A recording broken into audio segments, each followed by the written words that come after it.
CTET में ये बच्चे पास नहीं होंगे। कौन से बच्चे? आप बच्चे। मेरे को कैसे कह रहा है? मैं पास होऊंगा सीटेट के अंदर। हाँ, मेरी बात सुन ले। मैं जानता हूँ कि आप सभी पास होगे, बट मेरी बातों को ना इस वीडियो के एंड तक ध्यान से सुनना। ये मत सोचो कि यार ये कोई नया बच्चा निकल करके आया, नया बंदा निकल करके आया होगा यूट्यूब पे। नहीं, आप मेरी बातों को अगर एंड तक सुनोगे ना, आप वो बच्चे होगे जो कि सीटेट के अंदर पास नहीं होगा, आने वाले समय के अंदर अपने आप को नौकरी करता हुआ देखेगा। और नौकरी ही नहीं, अच्छी से अच्छी नौकरी करेगा। सरकारी ही नहीं, बहुत अच्छे स्कूल के अंदर जाओगे, आपका पैकेज बहुत हाई लगेगा। बट तुम्हें इस वीडियो को एंड तक देखना होगा, तभी ये सब हो पाएगा। तो प्लीज़ मैं ये रिक्वेस्ट करता हूँ आपसे, और मैं ये आशा कर रहा हूँ कि आप डेफिनेटली एंड तक पूरा कंप्लीट इस वीडियो को देखोगे। तो स्टार्ट करेंगे। तो सबसे पहली बात, जैसे मैंने आपसे पिछली वीडियो के अंदर कहा था कि टोटल आपके सीटेट के अंदर कितने बच्चे अपेयर होते हैं, वो होते हैं आपके टोटल 32 लाख बच्चे। ये बातों को आपको पता होना चाहिए। 32 लाख बच्चे आपके अपेयर होते हैं, जिसमें से सिलेक्शन होता है सिर्फ और सिर्फ 9 लाख बच्चों का। यानी कि पास होते हैं सिर्फ और सिर्फ 9 लाख बच्चे, और बच्चे कुछ नहीं। तो मैं आपको एक चीज़ यहाँ पे कह रहा हूँ कि सीटेट के अंदर, अगर काफ़ी लोग कहते हैं ना कि यार सीटेट बहुत ज़्यादा इजी एग्ज़ाम है, ये तुम क्या कहते हो, तुम्हारा अपमान भी करते होंगे काफ़ी लोग। अबे इतने इजी एग्ज़ाम को लेकर के टेंशन ले रहे हो, उसको कहो कि तू पागल है, तू मूर्ख है। लेकिन मैं हर एक एग्ज़ाम को एग्ज़ाम की तरह लेता हूँ। ऐसा नहीं कि यार ये ईजी है, ईजी के चक्कर में इतने सारे बच्चे फेल हो जाते हैं, इतने सारे बच्चों का पास नहीं हो पाता। ये बात को तुम लोग ना अपने दिल में उतार लो। हर एग्जाम को, अपने सीटेट के एग्जाम को भी ना एकदम अल्ट्रा इंपॉर्टेंट लेकर के चलो।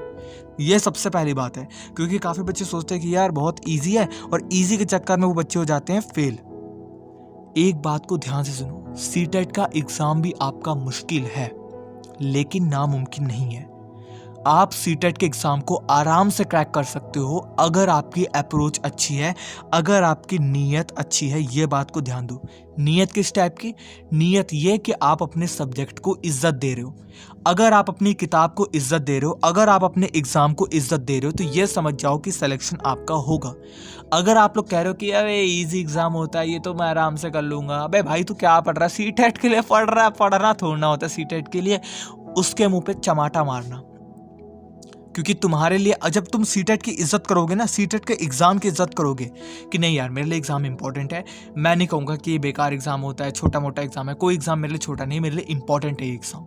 मुझे इसको क्रैक करना है, क्योंकि मेरे पास एक ही टाइम बचा हुआ है। मैं पहला अटैम्प्ट है, वही मेरा आखिरी अटैम्प्ट है ना, इसके बाद मुझे कभी मौका मिलेगा इसको करने का। ये अप्रोच रख करके तुम करोगे ना, सीटेट एक दिन के अंदर क्लियर है, एक दिन के अंदर। अब काफी बच्चे कहेंगे यार एक दिन बाद थोड़ा एग्जाम है, लेकिन ये सोच के चलो कि कल एग्जाम है तुम्हारा, और आज से पढ़ना स्टार्ट कर दो, और डेली सोचा करो कि मेरा कल एग्जाम है। डेली तुम्हारा कल एग्जाम कंडक्ट होने वाला है।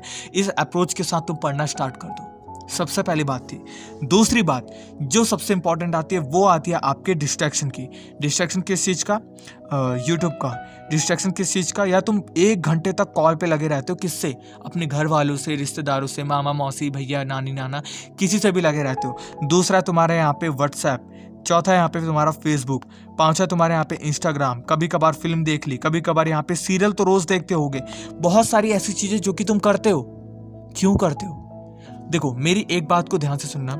या तो एक काम करो, सीटेट का फॉर्म ही मत भरना, या तो सीटेट का फॉर्म भरा है तो ये सब चीजें थोड़ी दिन के लिए त्याग दो, थोड़ी दिन के लिए त्याग दो।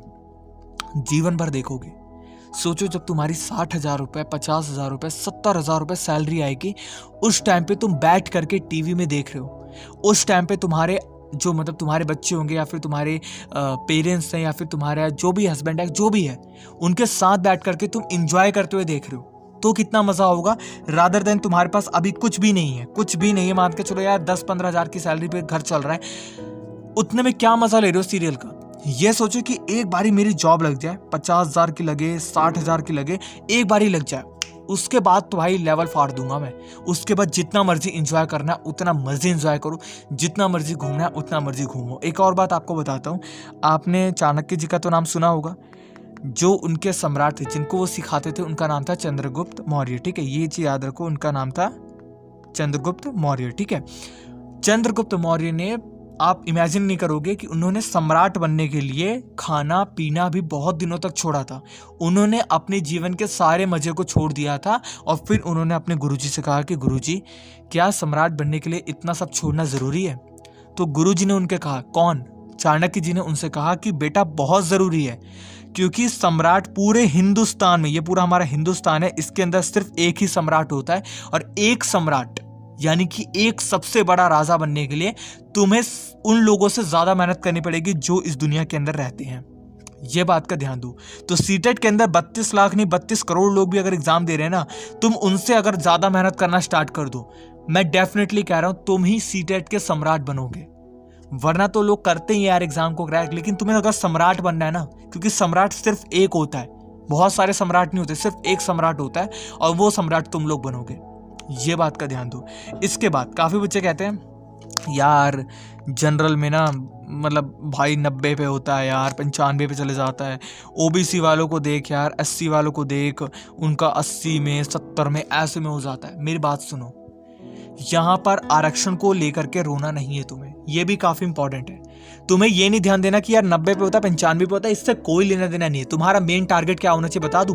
तुम्हारा मेन टारगेट होना चाहिए मेरे को 150 अंक लाने हैं। अब काफी बच्चे कहेंगे भाई 130 तक की बात कर, 150 क्यों कह रहा है? मैं 150 कहूंगा क्योंकि जब तक तुम अपने से ज्यादा नहीं सोचोगे, तुम सोच देखो अभी सिर्फ सोचने की बात है ना, तो 150 क्यों नहीं सोच रहे हो? तुम क्यों 130 पे अटके हो? 150 की सोच रखोगे तब जाकर के 140-30 तक कूदोगे भाई। तो 150 की सोच रखो, अभी सिर्फ सोच रखनी है। तुम सोचने में 130 रख रहे हो तो गिरते गिरते तो 50 पे आ जाओगे। सोचो 150 की, 130 क्या बेटा यार, 140 145 तक तुम गिरोगे। 145 तुम्हारे आएंगे, डेफिनेटली आएंगे। तो ये सोचा करो, ये अप्रोच रखो, ना कि 90 जनरल का क्यों दे रखा है। किससे लड़ोगे तुम इस चीज को लेकर के? जिसका जो मिलता है वो मिलता है, अच्छी बात है, सबको मिलता है। तुम यहाँ पे इतना ध्यान दो कि मेरा टारगेट है 150। भाई जिसको आरक्षण मिल रहा है मिल रहा है, नहीं मिल रहा नहीं मिल रहा, मेरे को यार 150 का टारगेट है, वो कंप्लीट करना है। मेरा टारगेट इससे छोटा नहीं रखूंगा, चाहे एक नंबर भी कोई कह दे।